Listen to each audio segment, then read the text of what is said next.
आज चाहिँ हामी यो बर्नर सिट डिभाइडर अथवा यसलाई कोन सिट डिभाइडर पनि भन्छ, मात्र डिभाइडर सिट डिभाइडर मात्रै पनि भन्छ। यसलाई विभिन्न नामले यसलाई मतलब भन्न सकिन्छ। यसको काम चाहिँ के हो भन्दाखेरि जुन हाम्रो बाहिरबाट स्याम्पलहरू आउँछ, सिड स्याम्पलहरूलाई यसलाई चाहिँ डिभाइड गर्ने, 2 इक्वल पार्टमा डिभाइड गर्ने काम चाहिँ यसले गर्छ।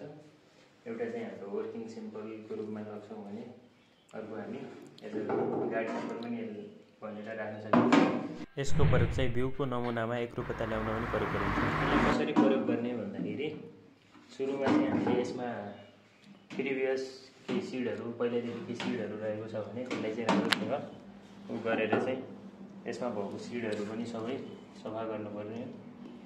सफा गरेर राखिसकेपछि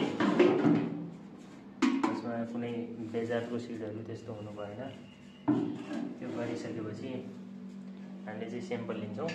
यो चाहिँ खुला या बन्द हामीले हेर्नुपर्ने हुन्छ। यो चाहिँ पहिला बन्द गर्नुपर्ने हुन्छ। बन्द गरेर चाहिँ हामीले यसमाथि स्याम्पलहरू राख्छौँ। हामी गरेर हेर्छौँ है त। यहाँ हामीले धानको स्याम्पल लगिरहेछौँ। यसले चाहिँ बन्द छ अहिले। यसरी यहाँबाट चाहिँ हामीले स्याम्पल राख्छौँ। अब त्यसपछि चाहिँ यसलाई हामी खुला गरिदिन्छौँ है त।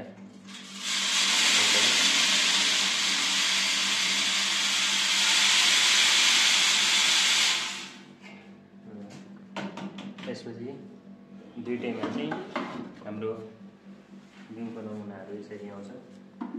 दुवै चाहिँ बराबर हिसाबले चाहिँ आउँछन् है त। यसको काम भनेको यही हो।